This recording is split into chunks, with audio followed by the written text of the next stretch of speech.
morning student, myself Ritesh Kumar Singh. I teach you class 10th chemistry. In class 10th chemistry, chapter first is chemical reaction and equation. First point is chemistry. What is chemistry? Chemistry होता क्या है, क्या कह सकते हैं chemistry के बारे में, क्या कहेंगे, क्या होता है, पहले जानने की कोशिश करते हैं. Chemistry क्या होती है? The branch of science that deals with first study of composition of matter. In the respect मतलब कि study of composition of matter मतलब कि मैटर किस चीज़ से बना हुआ है, ऐसे उसमें क्या क्या पार्टिकल्स हैं, कौन से पार्टिकल हैं, कैसे उनके कंपोजिशंस हैं, किस तरह की बातें उसमें किस तरह से वो बना हुआ है, मेनली एक. दूसरा प्रॉपर्टी ऑफ मैटर मतलब कि क्या क्या प्रॉपर्टी शो करती है, जैसे कि हम पढ़े थे क्लास 9th में सॉलिड स्टेट, सॉलिड के बारे में, लिक्विड के बारे में और गैसेस के बारे में, उससे कुछ प्रॉपर्टीज भी पढ़े थे हम लोग. उनके बीच हम रिलेशन भी निकालते थे कि क्या क्या उनके बीच में डिफरेंस है, तो वो चीज़. तीसरा क्या होता है? Transformation of matter. Transformation of matter in the sense कहने का मतलब change of matter. Change of matter मतलब कि मैटर चेंज किस स्टेट में जाता है, मतलब कि कैसे चेंज दिखाता है. तो मैटर का चेंज हम देखना चाहेंगे. इसमें दो तरह के मेनली हमें दो चेंजेस मिलते हैं. Change of matter, change of matter is two types.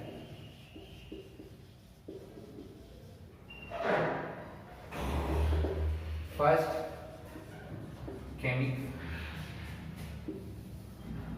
physical change.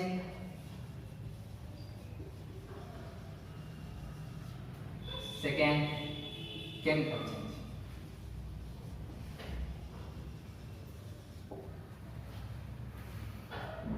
Change of matter कितने टाइप के? टू टाइप्स के. पहला क्या होता है? Physical change.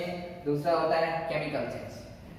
इन दोनों के बारे में हम डिटेल्स में थोड़ा थोड़ा पढ़ेंगे इस क्लास में. पहला है physical change. Physical change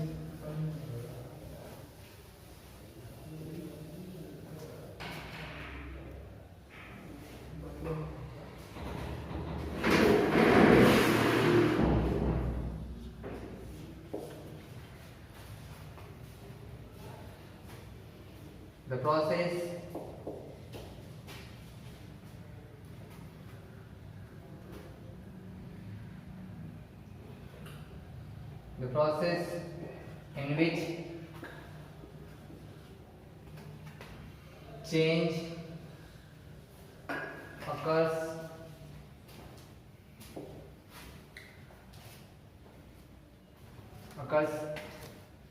in appearance.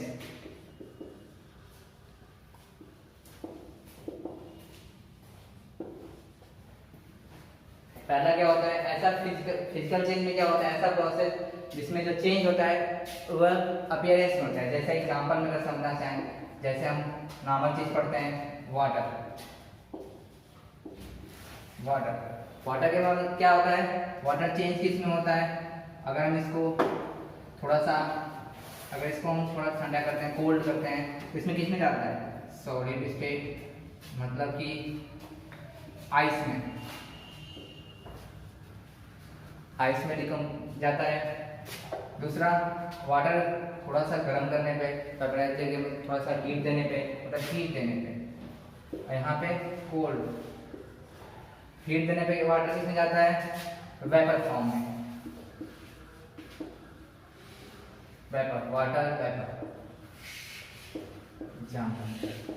Water vapour में जाता है. तो इन दोनों में इसका जो अपीयरेंस कैसे होता है? पहले लिक्विड फॉर्म में रहता है, फिर क्या होता है? सॉलिड फॉर्म में होता है, फिर क्या होता है? Gas form. तो ये कैसे चेंज है? चेंज अपीयरेंस का चेंज है. पहले कैसे लिक्विड में दिख रहा है, बाद में क्या हो गया? सॉलिड में चेंज हो गया, फिर बाद में क्या हो गया? लिक्विड किस में चेंज हो गया? गैस में. तीनों चीजें अगर तीनों चीजें कंपैरिजन किया जाए, क्या इनके केमिकल में चेंज कुछ हुआ? मतलब कुछ भी कंपोजिशन नहीं. इसमें अगर देखा जाए तो इसको भी अगर हम केमिकल क्या लिखेंगे? H2. इसमें भी लिखने जाएंगे क्या लिखेंगे? H2. इसमें भी अगर लिखना चाहेंगे तो क्या होगा? H2. बस इनका क्या होगा? अपीयरेंस चेंज हो गया. पहले लिक्विड था, फिर सॉलिड में चेंज हुआ, फिर लिक्विड किस में चेंज हुआ? गैस में. तीनों चीजों में बस अपीयरेंस चेंज हुआ, बट इनका कंपोजिशन चेंज नहीं हुआ. तो कह सकते हैं not change in chemical composition.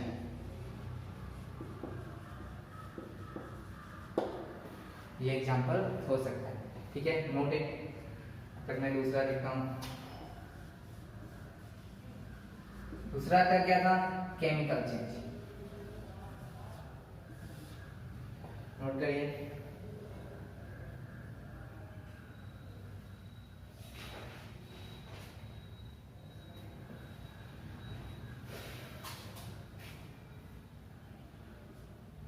a process in which new substance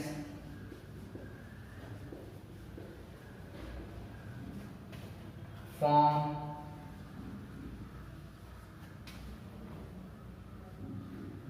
which entirely different from original substance।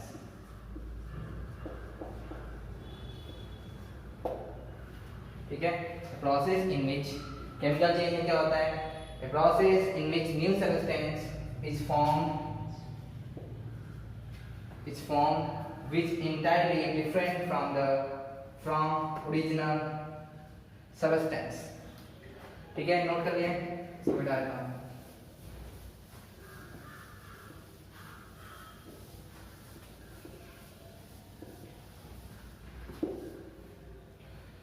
entirely different from, जैसे इसमें पहला entirely different मतलब कि change in appearance,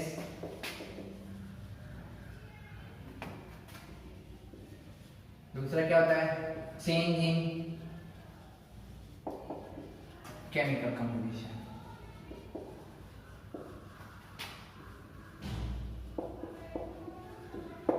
कहने का मतलब कि केमिकल चेंज में क्या होता है, चेंज इन अपीयरेंस भी हो जाता है और चेंज इन केमिकल कंपोजिशन भी हो जाता है। लेकिन जबकि फिजिकल चेंज में क्या था, only change in appearance, not change in chemical composition. Okay, example सुनते हैं। जैसे magnesium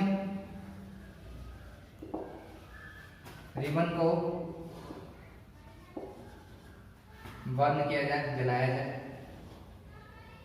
When the magnesium ribbon is burned, तो क्या होता है, मैग्नीशियम का क्या होता है, सिल्वरी कलर का होता है।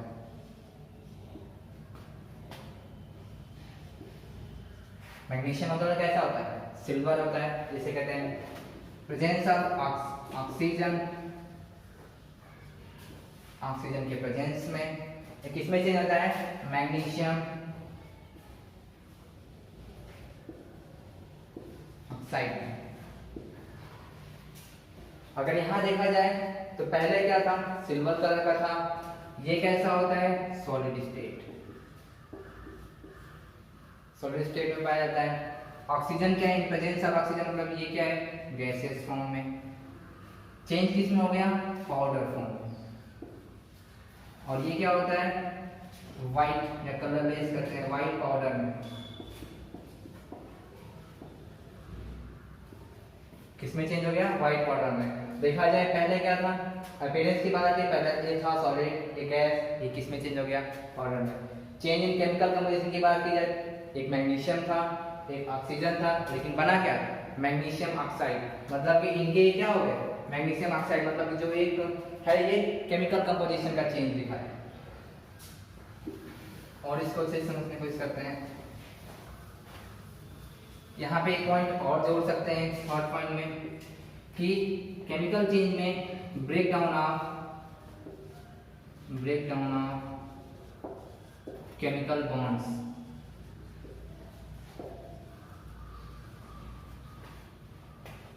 या लिख सकते हैं formation of new compound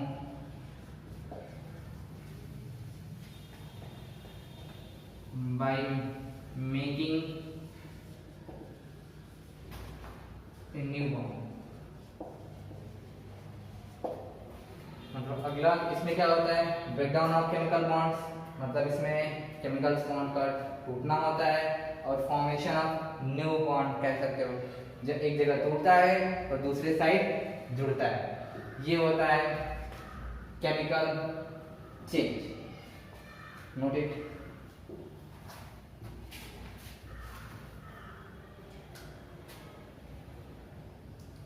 okay,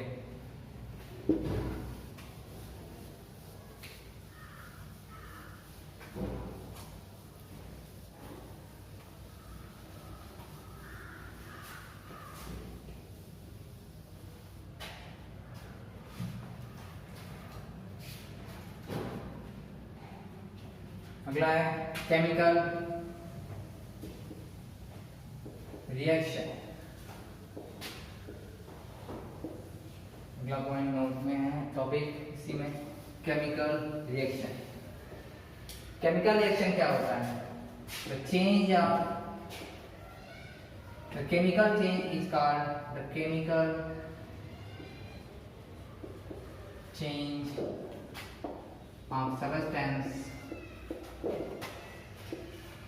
is called chemical reaction।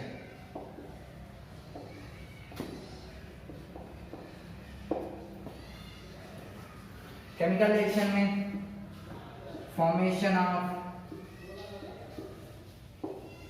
New compound,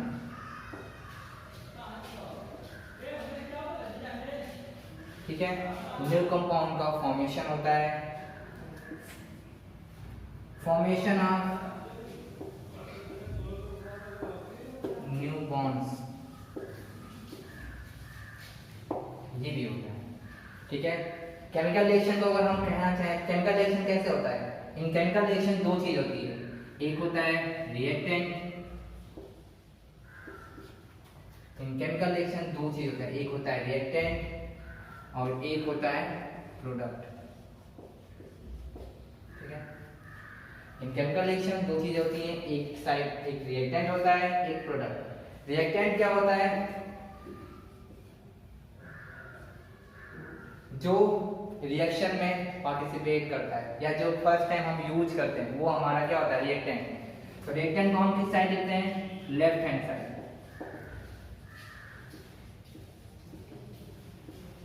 और प्रोडक्ट को हम किस साइड लिखते हैं?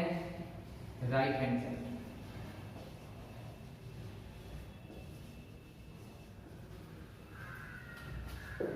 रिएक्टेंट को हम किस साइड लिखते हैं? Right hand side, left hand side. Product को किस साइड लिखते हैं? Right hand side. नोटिस, ठीक है। आगे इसमें देखते हैं what is reactant and what is product. First हम रिएक्टेंट देखते हैं। रिएक्टेंट,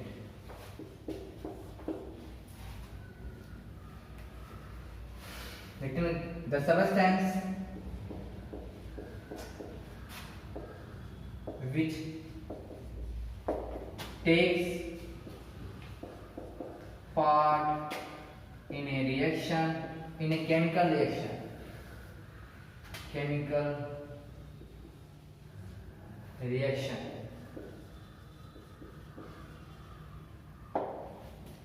it's called reactant और हमेशा लिखे जाते हैं written in left hand side।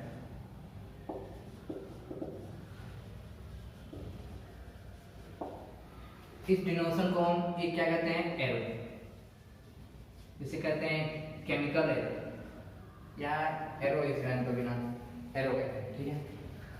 अगला है इसमें प्रोडक्ट। प्रोडक्ट क्या होता है? प्रोडक्ट के बारे में हम समझेंगे। The new substance, the new substance formed after a complete या incomplete complete and incomplete reaction between the reactant.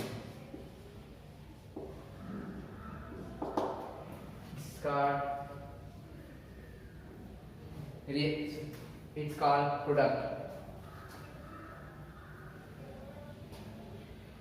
एक तरह से और इसको डिफाइन किया जा सकता है. It also called result of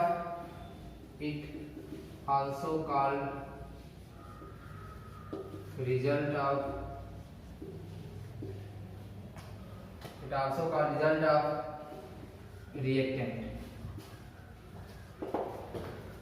मतलब कि जब हम कोई रिएक्टेंट लेते हैं, कोई दो चीज़ लिए, उनको हम मिला दिए, आफ्टर कुछ टाइम बाद एक नया चीज़ बना. तो जो नया चीज़ बना वो क्या था? प्रोडक्ट था. और कहाँ से बना? जो रिएक्टेंट दोनों कंबाइन किए, चाहे दोनों रिएक्शन किए, तब फॉर्मेशन हुआ. वो जो फॉर्मेशन हुआ क्या था? एक नया चीज़ था. तो उसी नए चीज़ को हम क्या करते हैं? प्रोडक्ट के नाम से जानते हैं. जैसे समझना चाहेंगे, जैसे अभी क्या मैग्नीशियम रिबन का ही एग्जांपल लिए थे. यहाँ पे क्या होता है? मैग्नीशियम रिबन था in presence of oxygen. Formation किसका हुआ? मैग्नीशियम ऑक्साइड का. ठीक है. तो जो हमारा ये था, ये हमारा क्या है? रिएक्टेंट है. क्योंकि हम सबसे पहले क्या लिए? मैग्नीशियम रिबन लिए और ऑक्सीजन, और थोड़ा सा हम हीट किए, मतलब उसको थोड़ा सा आग दे दिए, फिर माचिस की तीली से जला दिए, और ये क्या बना? हमारा प्रोडक्ट. तो जो प्रोडक्ट बना वो क्या है? रिएक्टेंट का ही तो रिजल्ट है. मतलब कि हमने मैग्नीशियम को जलाया इन प्रेजेंस ऑफ ऑक्सीजन, क्योंकि बिना ऑक्सीजन के जलेगी नहीं, क्योंकि आग पकड़ेगा. तो मैग्नीशियम को जलाया इन प्रेजेंस ऑफ ऑक्सीजन, थोड़ा सा हीट दिया, तो सारा मैग्नीशियम जल के क्या हो गया? मैग्नीशियम ऑक्साइड का फॉर्म किया, जो क्या था? White colour powder. पहले क्या था? सिल्वरी कलर का सॉलिड सब्सटेंस था, और बाद में क्या किया? पाउडर रूप मिल गया, और प्रोडक्ट क्या हो गया? चेंज हो गया. तो ये हमारा क्या हो गया? Reactant and product. ठीक है, noted.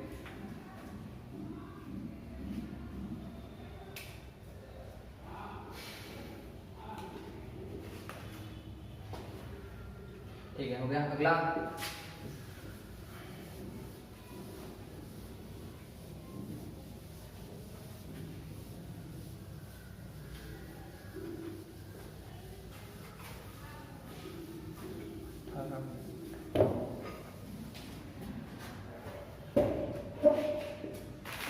Features of chemical reaction. क्या क्या फीचर होते हैं, या कह सकते हैं कैरेक्टरिस्टिक्स ऑफ केमिकल रिएक्शन, या कह सकते हैं कि हम कैसे बताएंगे कोई केमिकल रिएक्शन है, कैसे डिफाइन करेंगे. फिजिकल रिएक्शन में तो हम बता सकते हैं कि फिजिकली हम देख सकते हैं कि उसमें चेंजेस दिख रहे हैं, बट केमिकल रिएक्शन में कैसे बताएंगे कि वो चेंजेस हो रहे हैं कि नहीं हो रहे हैं. इसमें तीन चार चीजें होती हैं जिससे हम बता सकते हैं. पहला क्या होता है? Change of state. पहला क्या होता है? Change of state. Change of state मतलब कि जैसे हम यहाँ पे क्या थे? मैग्नीशियम था in presence of oxygen. Formation किसका हुआ? मैग्नीशियम ऑक्साइड का. यहाँ पे मैग्नीशियम किस फॉर्म में था? सॉलिड स्टेट में था. यहाँ पे मैंने हीट दिया था. हीट को हम ऐसे डिनोट करते हैं. ये हमारा डिनोशन ऑफ हीट. हीट को डिनोट करने के लिए आगे मैं लिखूंगा ऐसे. तो ये क्या होता है? हीट का डिनोशन होता है. ठीक है. तो ये सॉलिड फॉर्म में था, ये गैस. फॉर्मेशन किसका हुआ? पाउडर का. तो क्या हो गया? हमारा स्टेट थोड़ा सा दिख रहा है. पहले हम सॉलिड फॉर्म में देखे थे, वो किस फॉर्म में चला गया? पाउडरी फॉर्म में. तो चेंज ऑफ स्टेट मतलब हमारा चेंज हो गया, थोड़ा सा स्टेट का चेंज दिख रहा है. दूसरा अगर हम बात करें change of colour, change of colour. Change of colour की बात की जाए इसी रिएक्शन में हम देखना चाहेंगे। तो यहाँ पे पहले क्या था, मैग्नीशियम किस फॉर्म में था, सिल्वरी कलर का था, कलर था, और गैसेस तो ये क्या थे, कलरलेस, क्योंकि हमें दिखती भी नहीं वैसे, तो हम कह सकते हैं कलरलेस, कलरलेस था। फॉर्मेशन कैसा हुआ, व्हाइट पाउडर, व्हाइट पाउडर का फॉर्मेशन हुआ। मतलब हमें पहले क्या हुआ था, तो ये मैग्नीशियम एलिमेंट किस कलर का था, सिल्वर कलर का था, बना किस में गए, व्हाइट पाउडर। तो हम यहाँ देख सकते हैं क्या हो गया, चेंज ऑफ कलर हो गया। ठीक है, अगला क्या होता है, चेंज इन टेम्परेचर।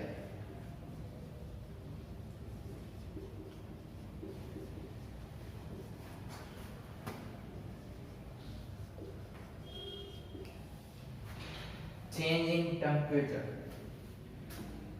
इसका अगर अच्छे से एग्जांपल देना चाहें तो ये क्या होता है, अगर हम डाइल्यूट HCl का सॉल्यूशन है, डाइल्यूट HCl का सॉल्यूशन, मतलब डाइल्यूट का मतलब क्या होता है, जिसमें वाटर सॉल्वेंट की मात्रा ज्यादा और सॉल्यूट कम हो। इस तरह से कहने का मतलब डाइल्यूट HCl की मात्रा कहना चाहेंगे।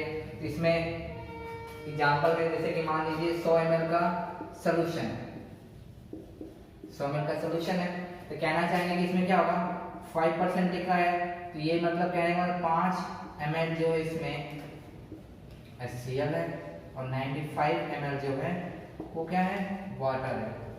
जितना HCl की मात्रा जितना कम होगा उतना क्या होगा, वो डाइल्यूट, जितना मतलब वाटर की मात्रा जितना ज्यादा रहेगा वो डाइल्यूट सॉल्यूशन होगा, और जितना HCl की मात्रा जितना ज्यादा होगी वो कंसंट्रेटेड में जाएगा। इन द सेंस कि solvent is greater than solute, तो सॉल्यूशन क्या होगा, और अगर solute is greater than solvent तो सॉल्यूशन कैसा होगा, कंसंट्रेटेड। क्लास पढ़ाया जाता है क्लास 9 में, ये SOL मतलब लिखा हूं SOL इन मतलब की सॉल्यूशन। ऐसे ही आगे लिखा जाएगा रिएक्शन, ऐसे, इसका मतलब क्या हुआ, रिएक्शन। ये कुछ छोटे छोटे शॉर्ट फॉर्म है अभी पढ़ने के लिए आगे। तो डाइल्यूट HCl में हम जब जिंक पार्टिकल्स डालते हैं, छोटे छोटे पार्टिकल्स, टुकड़े, फाइन पार्टिकल्स, तो क्या बनता है, zinc chloride plus H2 gas, zinc chloride बनता है। तो पहले HCl का जैसे ही हम जिंक डालते हैं उसमें क्या होता है, सोल्यूशन में से बबल्स निकलने लगते हैं, और बबल्स निकलने के बाद थोड़ा टेम्परेचर, उसके बाहर का जो टेम्परेचर रहता है, रिएक्शन होने लगता है, क्योंकि रिएक्शन यहाँ पे स्टार्ट हुआ जैसे ही जिंक डालते हुए, जिंक क्या करेगा, हाइड्रोजन को हटाने लगेगा, दूर भगाने लगेगा वहां से। तो वहां पे क्या होगा, थोड़ी एनर्जी लिबरेट होती है, तो जिस सोल्यूशन या जो ग्लास बार रहेगा जो रहेगा वो थोड़ा सा गर्म होने लगेगा। पहले नॉर्मल था, नॉर्मल टेम्परेचर पर, जैसे ही थोड़ा सा जिंक डाला रिएक्शन होने लगा, रिएक्शन होते होते हुए क्या होगा, गर्म हो जाएगा। गर्म हो जाएगा मतलब कि थोड़ा टेम्परेचर बढ़ गया।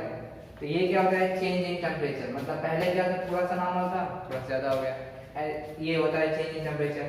चौथा होता है एक और पॉइंट, इवोल्यूशन ऑफ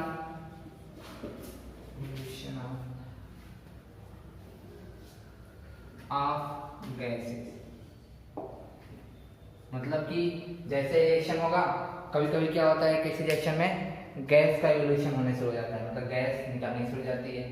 कहने का मतलब जैसे कि यही रिएक्शन है, डाइल्यूट HCl है, मतलब कि डाइल्यूट HCl मतलब hydrogen chloride, hydrogen chloride, HCl क्या कहते हैं, hydrogen chloride. In presence of zinc, zinc का सिंबल क्या होता है, सिंबल जिंक का Zn, रिएक्ट करेगा क्या बनेगा, ZnCl2 प्लस H2 गैस। ये जो सिंबल है यही दिखाता है कि गैस का इवोल्यूशन हो रहा है, मतलब कि गैस बाहर निकल रही है। अब ये कैसे पता करेंगे गैस, तो गैस कलर ऐसे कि हमें दिखेगा नहीं, हम बता नहीं सकते। तो हम क्या करते हैं, एक माचिस, इसके जो माउथ होता है उस पर माचिस की तीली चला के थोड़ा सा जाते हैं, तो जैसे ही हाइड्रोजन गैस माचिस की तीली इसके कांटेक्ट में आती है, आग से कांटेक्ट में आती है, तो पॉप साउंड का आवाज आता है, मतलब आवाज पॉप की तरह बज जाती है, थोड़ा थोड़ा बूम आवाज आता है। जिससे हम डिटेक्ट कर लेते हैं कि कोई गैस का इवोल्यूशन होता है, और वो गैस क्या हो जाती है, हाइड्रोजन गैस होती है। ठीक है, तो ये लिख लो, नोट कर लो, it is the chemical feature of chemical reaction, या कह सकते हैं कैरेक्टरिस्टिक्स ऑफ केमिकल रिएक्शन। इसमें हमें 4 चीज होती है। पहला क्या क्या हम बता सकते हैं, पहला चेंज ऑफ स्टेट, अगर चेंज ऑफ स्टेट हो रहा है तो हम गेस कर लेंगे कि रिएक्शन हो रहा है, मतलब कि केमिकल रिएक्शन है। चेंज ऑफ कलर होने लगे तो भी हम गेस कर लगेंगे कि हम उसमें केमिकल रिएक्शन हो रहा है। चेंज इन टेम्परेचर होने लगे तो हम समझ लेंगे कि इसमें भी रिएक्शन हो रहा है। इवोल्यूशन ऑफ गैस हो रहा है तो भी हम समझेंगे कि क्या हो रहा है, केमिकल रिएक्शन हो रहा है। चेंज इन टेम्परेचर के बारे में हम डिटेल में पढ़ेंगे। चेंज इन टेम्परेचर में भी 2 चीज होती है, एक एंडोथर्मिक और एक एक्सोथर्मिक। वो आएगा अभी केमिकल रिएक्शन के बारे में जब पढ़ाऊंगा अगले टॉपिक में तो आएगा। ठीक है, तो नोट कर लो।